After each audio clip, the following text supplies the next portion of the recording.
Hello, everybody. My name is Sylvain Rochon, and I am the Paradise Engineer for another quick video and episode because I did publish another article. And this article is, I guess, another forward-thinking article. I always do those. I'm thinking about what life will be like in 2030, so just about 10 years from now. And in this case, I wanted to focus a little bit on the younger generation. So I wrote it, and the link is in the description if you want to check it out. Um, but and there's a lot to it, and there's case studies, and it's a fairly long article. I took some time with it. Wanted to make a video just to describe a little bit about what's in there and kind of go through it a bit for those of you who prefer audio or visuals.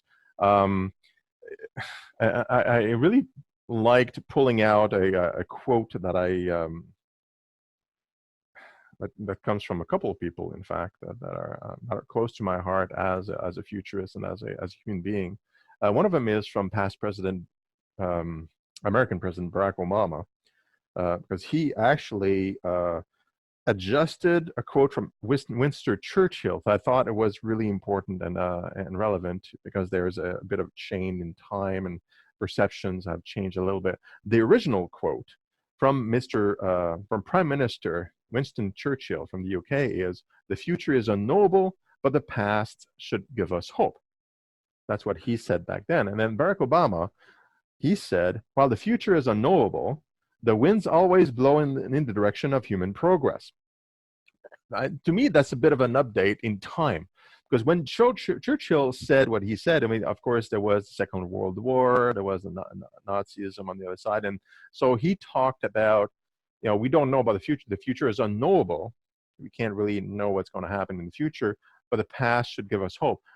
In their case, meaning that we've got out of tight spots before, so we should be hopeful that we will again, but in the context of the UK at that time. Now, when Obama said this is way more recent, just a few years ago. It says, while the future is unknowable, so acknowledging, again, the future, we don't know what's going to happen in the future. The winds always blow in the direction of human progress. So instead of looking back for hope, which was more Winston's context at the time, he looks at to proactively progress for devising a human future that is enviable or desirable. And that is way more in line with my philosophy of engineering paradise. It's not about a fearful versus hopeful kind of optics, but more about let's build something nice, even though we don't know what's out there into the future.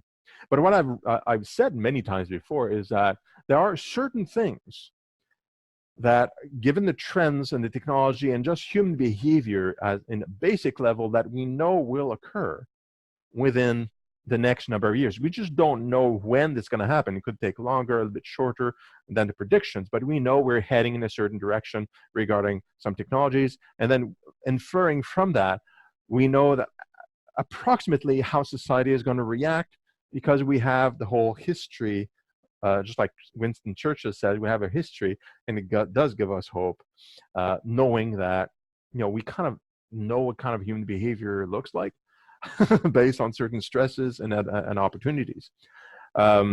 So when I build the 10 years, which is not that far into the future, but beyond that, it gets way, way fuzzier. So 10 years is a good benchmark to start off with. And I've talked about this before, but maybe not in this context, so bear with me. The first thing, and I know I talked about this fairly recently, but how the free markets and artificial intelligence come together, mesh, and create opportunity and a paradigm, a very important paradigm regarding how we deal with the economy. Like as explained in previous videos and articles, our whole economy is based on producing, managing, and consuming products and services. That's it. The reason why we're producing and managing natural resources is in order to consume. That's why we started working in the first place. When we were all farmers, we worked the land. That's production.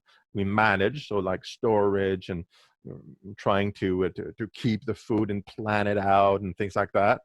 And then ultimately, it's because you need to eat, you need to eat food, and you'd share with the community and so on and so forth. So there's a bit of some intermediary jobs that were created in order to distribute the food in different places, and so on and so on. So that's the economy that was built out of that need. And also an important point is that the whole economy back in those days was built under some kind of monarchic kind of system where you had some kind of boss or noble or whoever that owned the land, and whatever you were doing, you had to pay taxes because you were on somebody else's land. You were kind of renting your space.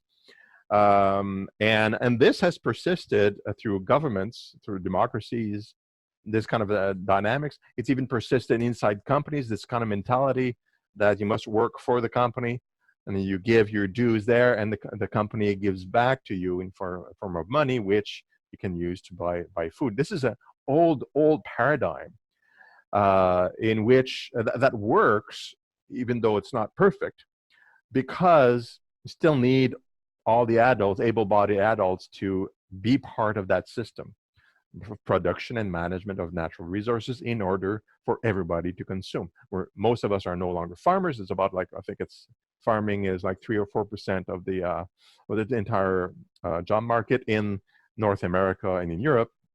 In India, is still over 50% of all jobs is in farming.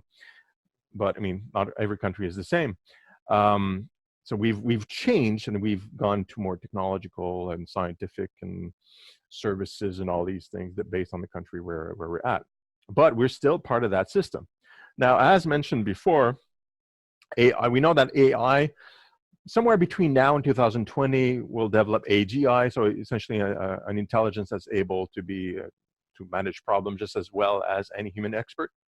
And at that point, when that happens, then even new jobs that are created because of disruption due to new technologies will be better handled and worked on and figured out by the AI.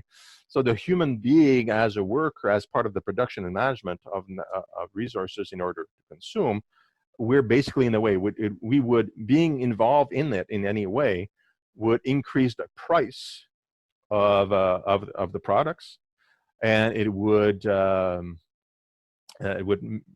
be slower, so not so convenient as well, which is another demand from the market, and therefore we're innovating ourselves out of a job as consumers that want things cheaper, faster, and more convenient constantly, and that's why AI is being developed. It's because of the competitive market. Right now, the McKinsey, well, 2 years ago, the McKinsey Global Institute said that about 50% of all paid tasks could be automated using demonstratable technologies from 2 years ago. Now it's closer to 60%. And that's going to go forward towards 2030. So there's really no way around it. In the next 10 years, we'll start feeling serious pressure in the economy as companies want to increase productivity and reduce costs. They'll have to use more automation and more automation, but then they're producing products that people are inefficient at. Well, people will be inefficient at doing any jobs to compete with the automated services. So a lot of people won't have enough money to buy the product. So it's a catch-22. So we're going to innovate ourselves out of jobs, and therefore the power to buy things, which conversely defeats the purpose of the manufacturing and production in the first place from the companies. So we'll have to change the economy to something that can work in a world where human beings don't need to work for a living. It's just the way it's going to have to. We're going to have to figure it out. There's no way around it. Whether it's going to take 10 years or 15 or 20 years to get there, to where is the stress point strong enough that we'll, as a society, want to make that shift, that's a bit of a mystery. But I think within about in 10 years time, 2030, the pinch is going to be strong enough and heavy enough that we'll have those discussions, or we'll already be ready to make a flip in order for people to actually survive and to to make a living, without working to make a living. So automation to the and companies and governments to the service of the people. Completely different system to what we're used to. Definitely not monarchic type system. More human resources, communal, we take care of each other type of system. But the transition between now and then is going to be very chaotic. However, that's what we're going to be living through. Okay, so I'm noting it to you now. This is going to happen. I just don't know when or exactly or how, but it's better than that we engineer our way into it. That we, just like Obama said, you know, it's unknowable to a certain degree, but it wins always blow in the direction of human progress. So if we follow human progress, we'll find hope, and we'll figure out the future by building the future instead of being patient and kind of waiting until the future kind of hits us in us. So that's the first step. To our children, with the next 10 years, especially if they're really young, they'll live through that, and they'll be mostly very confused because they've never lived in a world where you have to work for a living. Not really. Intellectually, yes, they've read books, they've seen things, but they haven't lived through that. For them, they'll demand something better for themselves. They don't want to, like, if the system is about to crumble and you're a teenager and you're looking at it, it's like, why are we forcing the system onto me? I don't want to work for a living. I don't want to be forced into chronic stress systems.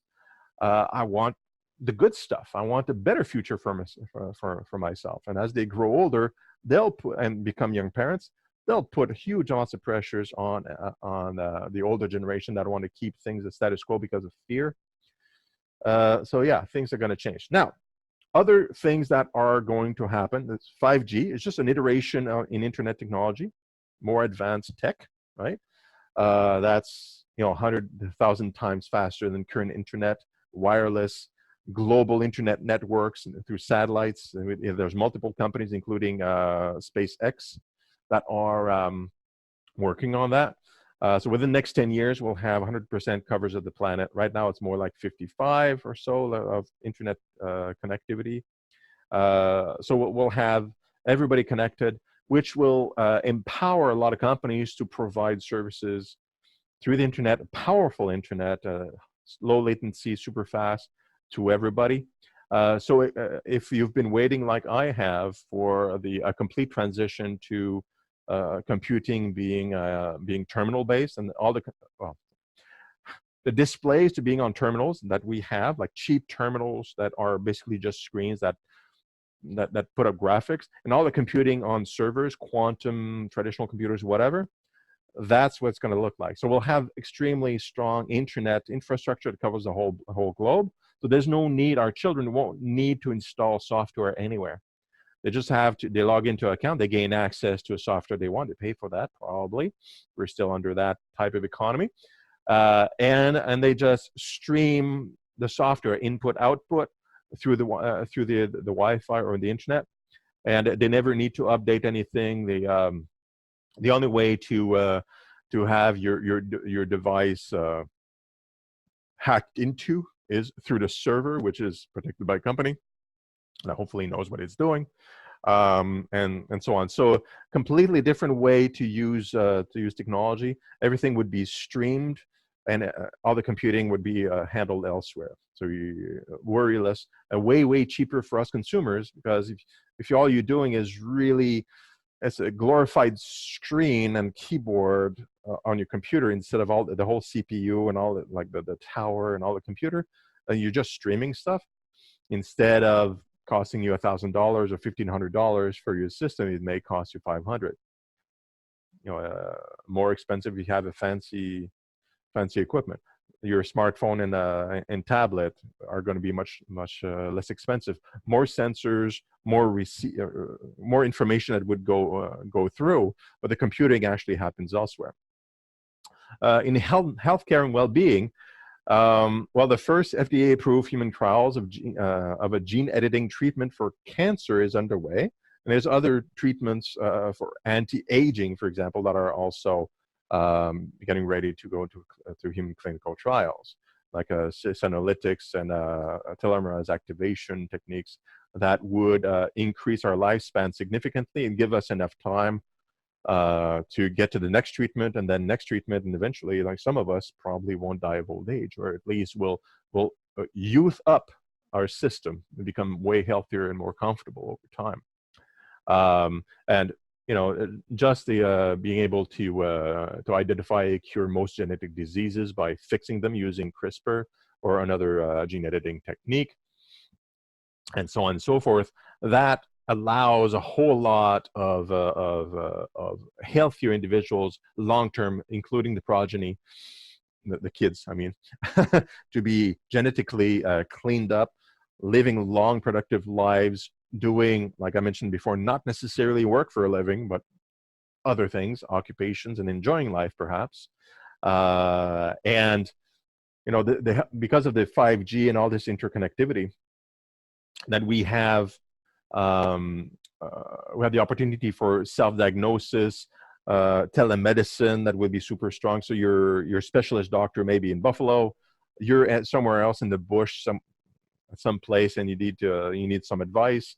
You can get that because the whole planet is covered through 5G. You may get a robot to operate you somewhere in India while the surgeon is in Denver, the expert, using virtual reality and activating expertly the robotic, very precise robotic actuators on the operating table over in India, while the nurses are taking care of you there, for example. And that's entirely doable within the next 10 years, no problem there. So access to excellent doctors is not localized. You can have excellent doctors anywhere. Plus, because of self-diagnostic, you're using cell phones and AI, you have way less need to see the general practitioner, because your AI friend is going to tell you with more accuracy what symptoms actually mean and what that red spot on your skin actually means through its millions of data points in its medical database. Way better and way better eyesight and diagnostic tool than any general practitioner with hundreds of years of experience. So we'll be able to experience that. So less time in the hospital, more pharmacy, just like recommendations directly, and better care when you do need a human doctor to actually do something. It can be any doctor in the world. So the best in the world can be used on you. It doesn't matter where they are. So it's pretty exciting time in that space. And that means that our young people will probably not die of old age anymore. That's going to be gone, and they won't have any genetic diseases. They won't really have too much frustration about the medical system. It's going to be alleviated a lot. The medical system will be much more streamlined and cheaper to support in resources. Regarding security, there's already a lot of talk in California, another location, about how to use AI, to measure to identify criminal intent before they actually happen. You can identify emotions to a certain degree, intent. You can detect white-collar crime using data analysis AI, where a human wouldn't detect necessarily a problem. The AI will detect behaviors that are untoward or problematic. So all this stuff, using AI inside security, can essentially alleviate, just like it would for the doctors, their task that are more administrative or research, and get them to deal with the people, educate people on how to, on crime and law, educate people about behaviors and what is right or what is wrong. And because police officers don't want to chase bad guys. That's dangerous. They don't really like that part, most of them. What they want to do is they want to prevent crime. So that's a lot of education and being present, being a resources to help people out when they need it, right? And finally, building and manufacturing. I talk about it all the time. 3D printing is amazing. We're seeing 3D printing basically any kind of resource. Bioprinting for human tissue. We're looking at we've been printing like whole functional motorcycles, except for the circuit boards, which you can't print right now. You have to buy them and install them, but the rest of the bicycles that I've seen in experiments were fully 3D printed. 3D printing full homes at a much lower cost. Basically, you're the cost of things when they're 3D printed is generally the cost of the raw materials. So if you're making something out of plastic, it's not the cost of the plastic piece, it's called the cost of the actual plastic powder, which can be made into anything, plus the electricity, which typically is fairly cheap anywhere. So we're going to have that all over the place. So you can imagine like places like Dollarama or the dollar stores that have little widgets all over the place. I mean, you can 3D print that in your home. Like you can do that now. It's not a big deal. And it gets multi-materials a little bit trickier, but you have some 3D printers that can do up to 10 materials at the same time.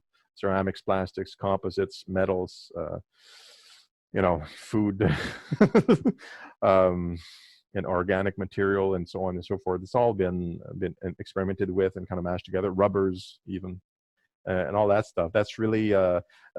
At some point, it's going to be a de facto manufacturing process if it gets fast enough, and it will. Within the next 10 years, it's going to get quite interesting, where instead of manufacturing all sorts of stuff ahead of time, everything becomes an on-demand. So you have a storage or a stock of materials, but you don't need inventory of all these pre-produced things coming from China. All you need is materials, and you can basically print on demand locally, even at home or in a shop somewhere that ships it afterwards. And we already have a highly efficient metal 3D printer ready to be hired out from Hewlett Packard. All you have to do is send them their file, your file that you want printed and what material, and they'll ship it back to you, fully 3D printed and ready to go. Well, this is going to be a business model for a lot of companies. Like, can you imagine if you go to the mechanic and you need a new transmission, let's say, I need 3D prints a transmission that you need. Brand new, and it costs you basically the labor plus the materials. You're not paying for the transportation, the inventory, or any other part of it. So it becomes very interesting, and that's going to create a whole bunch of havoc in pretty much everything regarding commercial stores, manufacturing. It's going to make it evolve into something very different, where you're going more from direct resources, natural resources, directly to the final product in one step or two steps sometimes. So very neat, very neat. And instead of a home being built costing you, let's say building a home costing you $60,000, that's building it, not selling it. But instead of that, it costs you $4,000 or $5,000, like a factor of 10. Then you can resell it 3 times the price if you want, but the consumer still buys it for 15 grand instead of, let's say, 120. Okay, so advantage for everybody. And if one company does that in Syria and kind of starts building all these houses, makes a lot of money because they sell like hotcakes, other companies must do the same thing, because otherwise they won't be able to sell their $200,000 houses, right? And in transportation, of course, don't need to talk about it a whole lot. I wrote an article about it.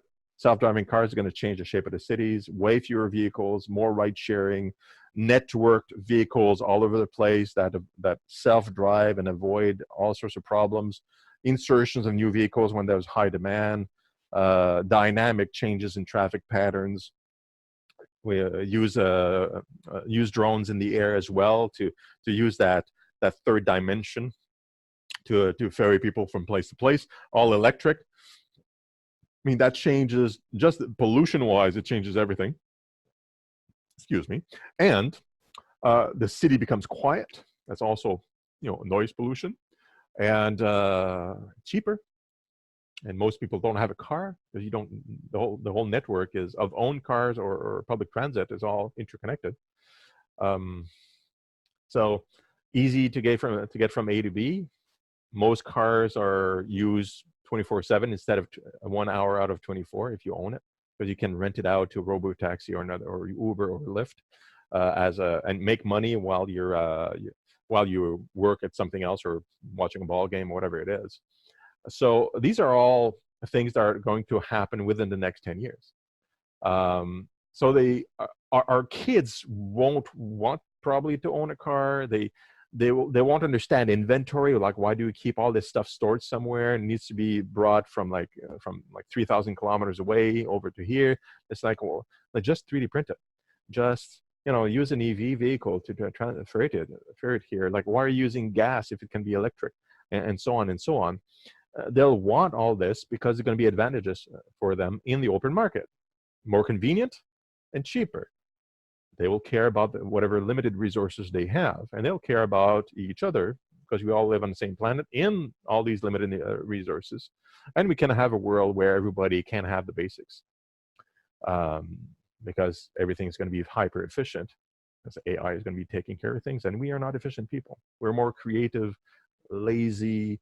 Okay, lazy is a terrible word. It's we want to chill, I guess is the right expression. We don't want to be stressed, so we want to move slow and examine life and enjoy the moments. Let the AI and the robotics be frenetic and be super productive for us and be on our service. And that is the point I wanted to make. So our kids will have a much better life than previous generation, just as it always is.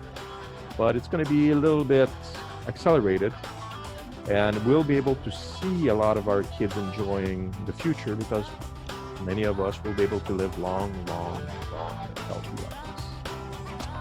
So that's pretty cool. I'll talk to you again soon, perhaps in a couple of weeks.